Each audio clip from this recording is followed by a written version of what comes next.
नमस्कार, पांचजन के social media मंच पर आपका स्वागत है। मैं अरुण। विभाजन की विभीषिका की अगली कड़ी में हम बात कर रहे हैं हरवंश लाल पाहवा जी से।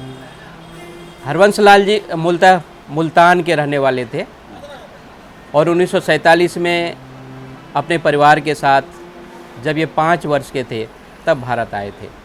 आगे की कहानी उनसे ही जानते हैं। नमस्कार, हमसे बात करने के लिए, आपका जुड़ने के लिए धन्यवाद। आपका जन्म कहाँ हुआ था? पूरा अपना। मेरा जन्म तो सिकंदराबाद में हुआ था जी। मुल्तान में की तहसील थी सूजाबाद। सूजाबाद के साथ 2-3 किलोमीटर पर एक शहर था। छोटा भी नहीं था, गांव भी नहीं था, मतलब उसमें हम जो है वहाँ मैं पैदा हुआ 1942 में। तो गांव का क्या नाम बताया आपने? सिकंदराबाद। सिकंदराबाद में रहते थे हम लोग। हम वहाँ पर जो है अपना कारोबार करते थे। हमारी आड़त की दुकान थी सब्जियों की, और साथ में हम टिम्बर का काम भी करते थे, लकड़ी का काम भी थोड़ा करते थे। बस हमारे पिताजी यही काम करते थे, और साथ में वो और दुकानदारी भी करते थे हमारे। उन दिनों परिवार में कौन कौन लोग थे आपके यहाँ? मेरे परिवार में तो उस टाइम मेरी बहनें भी थी, भाई भी थे। 2 भाई थे बड़े मेरे, 3 थे, एक तो एक्सपायर हो चुका था। हम 4 थे, एक एक्सपायर हो चुका था, 3 हम भाई थे। तो हम सीधे वो पिताजी के साथ जो है हम पार्टीशन के बाद हम सीधे 3-4 में इकट्ठे आए। बहन भी थी हमारी। तो जहाँ आपका जन्म हुआ उस स्थान में क्या माहौल कैसा था? आपके आसपास में स्कूल, मंदिर वगैरह हुआ करते थे? कोई ऐसा बता पाएंगे आप? ऐसा है, 5 साल का थे हम, इतना नॉलेज तो है नहीं, याद भी नहीं है। 47 में जब पार्टीशन हुआ तो हमें पता लगा कि हमें यहाँ से जाना है बाकी हिंदुस्तान में। उसके बाद जो है हम वहाँ से बैलगाड़ियों में बैठकर। नहीं, तो आपको कैसे पता चला? आप तो 5 वर्ष के थे। हाँ जी। घर में चर्चा हुई या आपने माहौल को देखा? माहौल को क्या वैसा उस समय के माहौल को आप बताएं। ऐसा था, हमें इतना पता नहीं था कि ये झगड़ा किस बात का हो रहा है। हमें ये पता नहीं था कि ये पार्टीशन हो गया है, मोमडन यहाँ रहेंगे, हिंदू यहाँ रहेंगे। हमें ये पता लगा कि हमें यहाँ से जाना है, मुझे ये पता था। हमारी चर्चा नहीं हुआ करती थी पिताजी के साथ, भाइयों के साथ।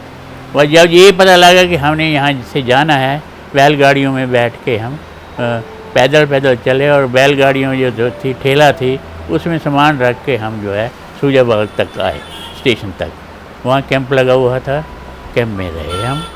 कैंप के बाद 2-4 दिन के बाद हमें रेलगाड़ी में बिठा के जी फिर मुल्तान के रास्ते से हम हिंदुस्तान की तरफ आए। हिंदुस्तान में वो है, कौन सी शहर है याद भूल जाती है मुझे। तो वहाँ पर तक हम गाड़ी में आए। पंजाब आए आप? हाँ, हम पंजाब के बॉर्डर पे आए। पंजाब के बॉर्डर से फिर हम जो है गाड़ियों में बैठ के गुड़गांव में, हरियाणा में आए। वहाँ कैंप था, वहाँ कैंप में रहे। जब सूजाबाद आप कैंप में रहे, कुछ जब बैलगाड़ी से वहाँ पहुँचे, हाँ, तो वहाँ कितने दिन रहे आप लोग? वहाँ हम 5-7 दिन रहे। तो वहाँ कैंप का क्या माहौल था? कैंप का माहौल ये था कि एक रात को किसी ने बाहर साथ में नहर पानी चलता था, वो पानी जो है हमारी कैंप की तरफ से छोड़ दिया। तो हमें बड़ी परेशानी हुई, हम भागा दौड़ी मची, और फिर जो है हम सेफ जगह पे शिफ्ट हो गए। हाँ, उसके बाद फिर हमें रेलगाड़ी में बिठाकर सूजाबाद की ट्रेन से वाया सिकंदराबाद जो है वो मुल्तान के वाया मुल्तान जो है हम सीधा इधर फिरोजपुर, इधर है हरियाणा, फिरोजपुर आए।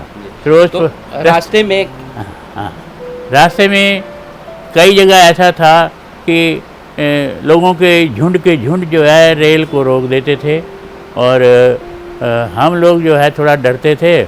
और हमारे साथ गोरखा पुलिस थी, वो उतर के हमारी गाड़ी को चारों तरफ से घेर लेती थी।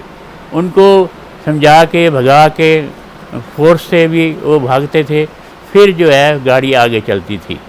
एक दफ़ा तो ऐसा हुआ कि हमारे किसी आदमी को उन्होंने खींच लिया ऊपर ट्रेन से, तो फिर गोरखा पुलिस ने जो है उसको बचाया। ये कितनी जगह हुआ ऐसा? एक दो जगह हुआ, 2 जगह। हाँ, एक जगह हुआ, एक जगह वो जगह हुआ। तो गाड़ी सवारी गाड़ी थी या मालगाड़ी थी? माल गाड़ी थी, उसमें नीचे हमने सामान रखा हुआ था और सामान के ऊपर हम ऊपर बैठे थे। हम चारों तरफ सब कुछ देख रहे थे। कितने दिन में पहुंचे आप लोग? कितने दिन? 2-3 दिन लगे हमें रास्ते में। तो धूप बरसात हाँ, ये कैसे? नहीं थे, धूप बरसात नहीं थी जो के बोले हम। फिर हम यहाँ ये फिरोजपुर आए यहाँ नहीं पर। तो रास्ते में खाना पीना वगैरह कैसे हुआ जब आप तो मुझे- गाड़ी तो खुली थी? मुझे याद नहीं है, मैं तो उस टाइम छोटा ही था, जी। इतनी समझ नहीं थी हमें। अब तो मैं उस टाइम 5 साल का था, तो इतनी समझ नहीं थी कि हमें खाना कहाँ से आ रहा है। खाना मिल जाता था? खाना मिल जाता था, वो पोटलियों में बंधा होता था, वो हमारे माता पिता खोलते थे और सबको थोड़ा थोड़ा देते थे। हाँ। तो ये तीन दिन आप लोगों को? 2-3 दिन रहे। 2-3 दिन में हाँ, रहे। 2-3 में रहे। जी, जी। गोरखा पुलिस हमारे साथ थी, उन्होंने हमें सेफ किया बहुत। हम उसके बाद जो है फिरोजपुर आए। फिरोजपुर से गाड़ी में बैठ के हम बसों में बैठ के हम जो है गुड़गांव आए। गुड़गांव कैंप में रहे, 5-7 दिन कैंप में रहे। फिर उन्होंने कहा भाई ऐसा है, फिरोजपुर झिर के चलना है, वहाँ आपको रहने की जगह देंगे और जिसने वहाँ काम भी देंगे और थोड़ा सा। किसने कहा? एक एडमिनिस्ट्रेशन जो वहाँ के लोग थे जो इनको संभाल रहे थे हमारे कैंप को, उन्होंने कहा भाई अब आपको फिरोजपुर झिर के चलना है, बसें तैयार खड़ी हैं, उसमें बैठो, हम वहाँ आपको मकान भी देंगे और काम करने के लिए वो काम भी देंगे थोड़ा, और जिसने अपनी मर्जी से कहीं जाना है वो जा सकता है। परंतु हमारे चौधरी जो थे, हमें सुना था कि हमारे चौधरी वहाँ शहर के सिकंदराबाद के वो मरौली में आए हुए हैं। तो हम जो है फिर बैलगाड़ी में बैठकर मरौली में आ गए। फिर हमें वो चौधरी मिल गए, फिर हम उनके साथ मकान खाली पड़े थे, उसमें हम बैठ गए, फिर अपना काम धंधा देखने लगे। आपकी पढ़ाई कहाँ हुई? मेरी पढ़ाई में जी मरौली में हुई। मरौली में पहली से मैं पढ़ने लगा, तो फिर उसके बाद मैंने 10वीं यहाँ पास करने के बाद फिर जो मैं गुड़गांव में चला गया सन 60 में, वहाँ प्रेप भी की मैंने और वहाँ की और एजुकेशन भी की 2 साल। फिर मुझे एक्सचेंज में मैंने नाम लिखाया हुआ था, तो मुझे कॉल आ गई आर्मी हेडक्वार्टर से, साउथ ब्लॉक से। तो मैं वो साउथ ब्लॉक में मैंने ज्वाइन किया। एग्ज़ाम हुआ 2-3 हज़ार बच्चों का, उसमें मैं क्लियर हो गया। ये पावा साहब, भारत विभाजन जो है दुनिया की सबसे बड़ी घटना मानी जाती है। हाँ जी। बहुत लोग मारे गए, 20 लाख के करीब लोग मारे गए। हाँ जी। जो उस समय का जो भी भुक्तभोगी है, प्रत्यक्षदर्शी है, उसके साथ कोई न कोई एक घटना घटी है। हाँ। या उसने कोई घटना सुनी है। हाँ जी। हाँ। तो ऐसी कोई घटना आपको हाँ। जो अभी भी वो आपको कहती है कि नहीं ऐसा नहीं होना चाहिए था, शायद हम बहुत भाग्यशाली थे कि हम बच हाँ। गए, हाँ। ऐसी कोई एक घटना आप बताएं। हमारा ये एक रिश्तेदार जी थे, भोला राम जी, उनके 2 बच्चे थे। 2 बच्चे जो जब वो हमारे शुजाबाद और सिकंदराबाद के बीच में उनका एक गांव आता था, उसमें रहते थे। वो जब आए तो उनके एक लड़के को, बड़े लड़के को उन्होंने खींच के उसको मार दिया। वो भुगते रहे। कहाँ रास्ते से कहाँ जा रहे थे वो? वहाँ से वो रेलगाड़ी में बैठे ना, रेलगाड़ी में ही उन्होंने उसको खींच लिया नीचे, उसको लेके मार दिया उन्होंने। वो हमारे रिश्तेदार हैं, अब भी हैं। तो हमारे भाई उनके यहाँ शादी की हुई है उन्होंने अपने, और वो उनकी एक ये चीज़ हमारे सामने आई है कि एक लड़के को उन्होंने मार दिया, हमारे लड़के को। हमारी एक भाई जी भी हैं, उनको भी उन्होंने खींचा था, परंतु हमारे कुछ लोगों ने उसको बचा लिया। वो अब गुजरी हैं, वो संन्यास आश्रम में गुरु हैं हमारे लोग। तो ये 2 घटना आपके पास? हाँ, मेरे पास 2 घटना ये हुई। जी। और रास्ते में वो लोग घेरते थे हमें, और हमें गोरखा पुलिस वाले जो है ना बचाते थे, उनको भगाते थे, फिर हमारी गाड़ी को चलाते थे आगे, फिर हम सही सलामत यहाँ आ गए। तो ये थे हरवंश लाल पाहवा जी। ये गोरखा पुलिस की मदद से हाँ।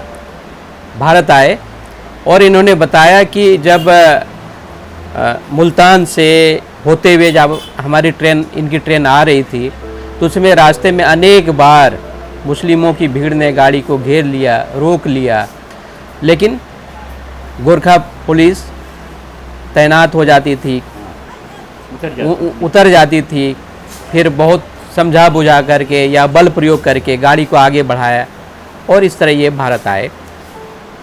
आप या आपके आसपास कोई ऐसा व्यक्ति है, कोई ऐसा परिवार है जिसने विभाजन का दंश झेला, उस पीड़ा को देखा, सहा, तो आप उसके अनुभवों को भी 5 जन्य के साथ साझा कर सकते हैं, जिसे हम इस श्रृंखला का हिस्सा बनाएंगे।